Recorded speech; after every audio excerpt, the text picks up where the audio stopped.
Welcome all of you. तो आज हम क्लास 10th की एक्सरसाइज नंबर 5.2 का पार्ट 3 जो है वो हम कंप्लीट करने वाले हैं। इससे पहले वाले वीडियोस में आपने क्वेश्चन नंबर 8 तक सॉल्व कर लिए थे। आज हम क्वेश्चन नंबर 9 से स्टार्ट करने वाले हैं। तो क्वेश्चन नंबर 9 पढ़ लेते हैं। If the third term and ninth term of an AP are 4 and -8, मतलब कि आपके पास दो वैल्यूज़ दी हुई है। एक तो आपके पास गिवन है A3 equal to 4 and ninth term मतलब कि A9 इक्वल्स टू -8। तो ये दो चीज़ें आपके पहले से दी हुई है।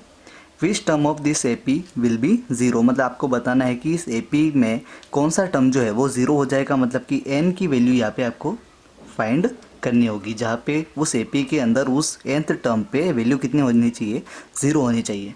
तो अब यहाँ पे देखिए A3 दिया हुआ है ना। तो A3 का मतलब क्या होता है, A प्लस 2D, जिसकी वैल्यू कितनी दी हुई है यहाँ पे 4 दी हुई है। इसको दे देते हैं इक्वेशन नंबर 1। तो ये इक्वेशन नंबर 1 हो जाएगा। A9 है मतलब A प्लस 8D, इसकी वैल्यू कितनी दी हुई है तो -8 दी हुई है। तो ये हो जाएगी इक्वेशन नंबर 2। अब आपको क्या करना है कि यहाँ से A को हटाना है। उसके लिए चाहे आप 1 - 2 कर दीजिए, चाहे 2 - 1 कर दीजिए। तो हम कर देते हैं equation number 2 minus equation number 1। तो A माइनस A तो ज़ीरो हो जाएगा, 8D - 2D करेंगे तो 6D आ जाएगा, और -8 -4 करेंगे तो -12 आ जाएंगे। D की वैल्यू आ जाएगी -12/6, तो यहाँ से आ जाएगी वैल्यू -2। तो D की वैल्यू आ चुकी है। अब यहाँ यहीं से अपन ये जो D की वैल्यू आई है -2, इस वैल्यू को चाहे आप 1 में रखिए चाहे आप 2 में रखिए, वहाँ से आपको A की वैल्यू आ जाएगी। तो हम यहाँ पे क्या कर देते हैं, पुट इन इक्वेशन 1। इसको आप इक्वेशन नंबर 1 में क्या कर दीजिए, पुट कर दीजिए। तो A प्लस 2D, तो A प्लस 2 इंटू डी मतलब कि -2 इक्वल टू कितना आना चाहिए, 4। तो A - 4 इक्वल टू 4, A की वैल्यू आ जाएगी 4 + 4, A की वैल्यू आ जाएगी 8। अब आपके पास A की वैल्यू आ चुकी है और D की वैल्यू -2 आ चुकी है।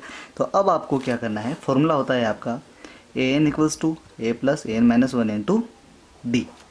तो AN मतलब कि वो टर्म क्या है, ज़ीरो है, तो ज़ीरो पहले से ही दी हुआ है, तो ज़ीरो का ज़ीरो लिख देते हैं इक्वल टू A कितना आया अभी 8, यहाँ क्या लिख देते हैं 8 प्लस N - 1 करना है, तो N फाइंड करना है तो N - 1 का N - 1 ही रहने देते हैं। D की वैल्यू कितनी है यहाँ पे -2 है, तो यहाँ क्या लिख देते हैं -2। 8 इधर जाएगा तो माइनस का 8 हो जाएगा, और ये जो -4 है ये इधर आएगा तो अपॉन में -2 हो जाएगा, इक्वल टू आ जाएंगे N - 1। माइनस से माइनस कैंसिल हो जाएंगे, इसको इससे काटेंगे तो 4 टाइम 4 इक्वल टू हो जाएगा N - 1।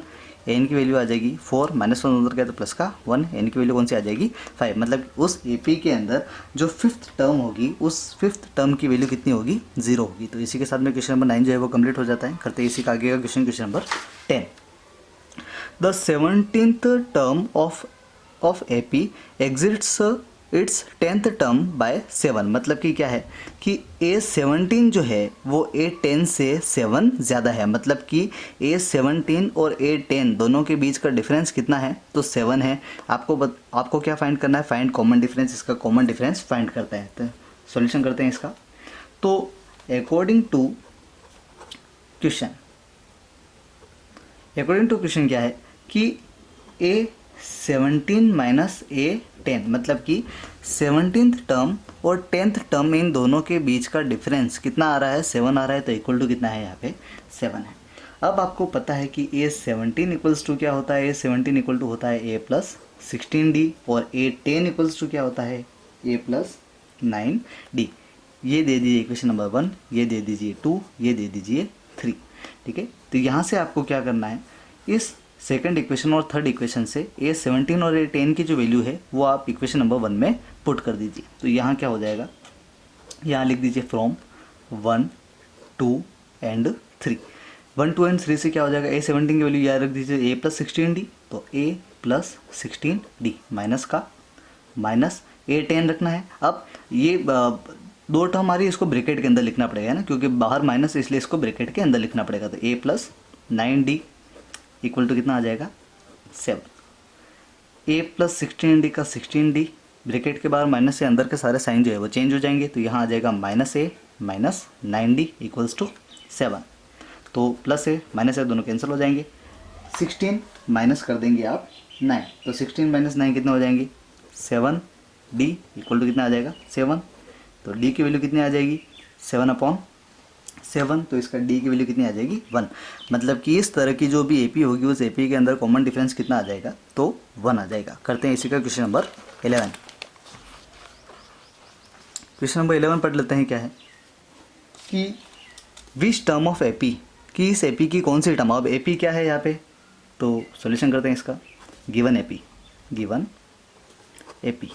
एपी क्या है यहाँ पे 3, 15, 27, 39, कि इस टाइप की जो एपी है इसका कौन सा टर्म जो है will be 132 more than it's 54th term. मतलब कि कौन सा, मतलब कि इस एपी के अंदर एन की कौन सी वैल्यू ऐसी होगी जो उसकी 54th टर्म की 132 ज़्यादा होगी, है ना। तो उसके लिए हमको क्या करना पड़ेगा, सबसे पहले यहाँ से आप ए और डी दोनों की वैल्यू फाइंड कर लीजिए। तो यहाँ से ए की वैल्यू कितनी आ रही है, डायरेक्ट 3 आ जाएगी। A1 यहाँ पे कितना है 3 है, तो ए की वैल्यू 3 आ गई है। डी की वैल्यू कितनी आ जाएगी 15 माइनस 3, तो ये आ जाएगी 12। अब आपके पास क्या है, ए आ चुका है और डी भी आ चुका है। अब देखिए क्या है कि 54th टर्म दी हुई है ना, और उसके बाद में इसका 132 बढ़ाना है। तो सबसे पहले आपको A54 जो है वो फाइंड करना पड़ेगा। तो A54 इक्वल्स टू क्या हो जाएगा, तो A प्लस 53 डी हो जाएगा। तो A54 इक्वल्स टू क्या हो जाएगा, A प्लस, तो 3 प्लस 53 इंटू डी कितना हो जाएगा 12। तो A54 इक्वल्स टू क्या आ जाएगा 3 का 3, 53 मल्टीप्लाई 12 करेंगे तो आ जाएंगे आपके प्लस 636, और A54 की वैल्यू कितनी आ जाएगी, प्लस करेंगे तो कितने आ जाएंगे 639। मतलब कि A54 की वैल्यू कितनी आ गई है, तो 639 आ चुकी है। अब देखिए कि वो जो AN है जो आपको फाइंड करना है ना, वो AN की वैल्यू कितनी आ जाएगी कि 54 का कितना ज़्यादा है 132 ज़्यादा है, तो 639 प्लस आप क्या कर देंगे 132, तो AN की वैल्यू आ जाएगी आपके पास 771। तो वो जो टर्म होगी वो क्या होगी, सबसे पहले तो 771 होगी। अब आपको बताना है कि ये जो टर्म आ रही है इसकी इस वाली एपी के अंदर प्लेस कौन सी है, मतलब कि इस एपी के अंदर कौन सी टर्म जो है वो 771 है। फॉर्मूला होता है आपका an equals to A plus N minus 1 into D. तो an कितना है आपके पास, तो 771 है, equals to a plus a कितना है, तो 3 प्लस एन की वैल्यू फाइंड करनी है, तो n माइनस 1 का n माइनस 1 रहने देते हैं। और डी की वैल्यू कितनी आई है अभी अपने, तो डी की वैल्यू है 12। तो 771, 3 इधर आए तो -3, 12 इधर आ जाएगा तो अपॉन 12 इक्वल्स टू आ जाएगा n माइनस 1। माइनस करेंगे तो आ जाएंगे 768 upon 12 equals to n minus 1। इसको काट देंगे इससे, कितने आ जाएंगे यहाँ पे, तो 64 इक्वल्स टू आ जाएगा n माइनस 1। एन की वैल्यू आ जाएगी 64 प्लस 1, तो एन की वैल्यू कितनी आ जाएगी 65। मतलब कि इस एपी के अंदर 65th टर्म जो होगी वो क्या होगी 771 होगी। करते हैं इसी का अगला क्वेश्चन, क्वेश्चन नंबर 12।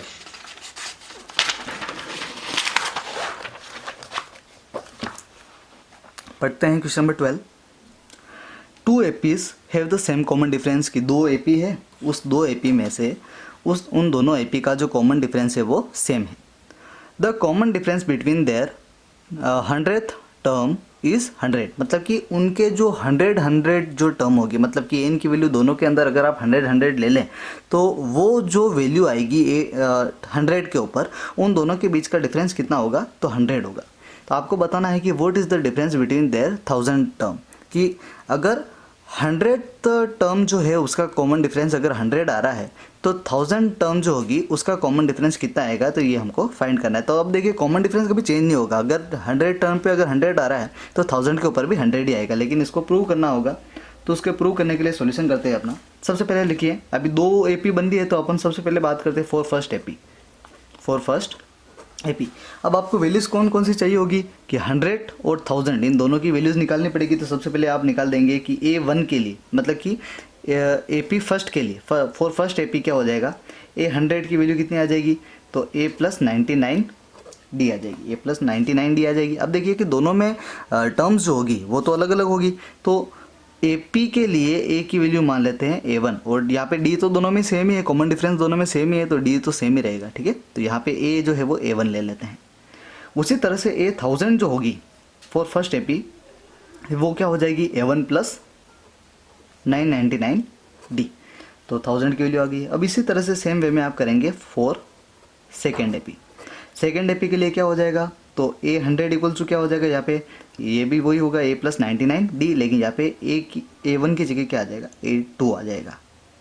फिर ए 1000 की जगह क्या आ जाएगा, A2 प्लस 999 डी आ जाएगा। अब देखिए कि इक्वेशन नंबर 1 दे दीजिए, इसको 2 दे दीजिए, इसको 3 दे दीजिए और इसको 4 दीजिए। आपको पता है 4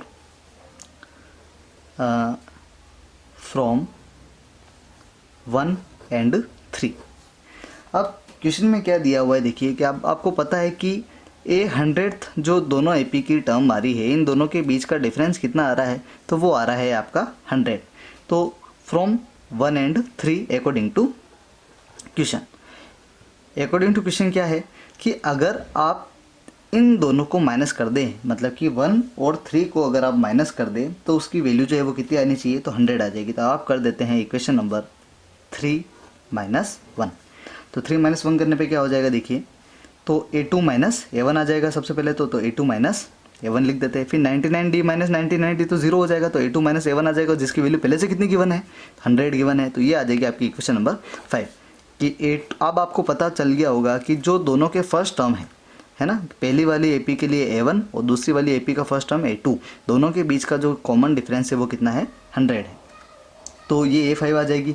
सेम इसी तरह से जिस तरह से आपने 100 के लिए ये किया है, उसी तरह से अब की बार आप क्या करेंगे, इक्वेशन नंबर 4 माइनस इक्वेशन क्या कर देंगे आप, 2 कर देंगे, क्योंकि आपको देखिए कि 1000 टर्म का कॉमन डिफरेंस निकालना है, तो उसके लिए क्या करना पड़ेगा, 4 माइनस 2 करना होगा, है ना, क्योंकि ये दोनों, ये भी 1000 वाली, ये भी 1000 वाली है, तो 4 माइनस 2 कर देंगे। तो यहाँ क्या आ जाएगा, A2 माइनस A1 आ जाएगा सबसे पहले, तो यहाँ लिख देते हैं A2 माइनस A1। फिर देखिए 999D माइनस 999D तो वापस 0 हो जाएगा, क्योंकि D जो है वो कॉमन डिफरेंस दोनों के लिए सेम ही है, तो 999D माइनस 999D करेंगे तो 0 हो जाएगा। तो यहाँ पे भी A2 माइनस A1 इसकी वैल्यू आएगी, जिसकी वैल्यू पहले से कितनी है, यहाँ पे 100 है, तो ये वैल्यू जो है वो कितनी आ जाएगी, 100 आ जाएगी। मतलब कि क्या है इसका, कि चाहे आप दोनों एपी की 100th टर्म जो है वो उसका डिफरेंस निकालेंगे तो भी 100 ही आएगा, और जो 1000 टर्म है उसका डिफरेंस निकालेंगे तो भी 100 ही आएगा। ठीक है, तो इसी तरह से आपका क्वेश्चन नंबर 12 जो है वो पूरा सोल्व हो जाता है। इसके आगे के जो भी क्वेश्चन होंगे वो आपको पार्ट 4 में देखने को मिल जाएंगे। Thank you.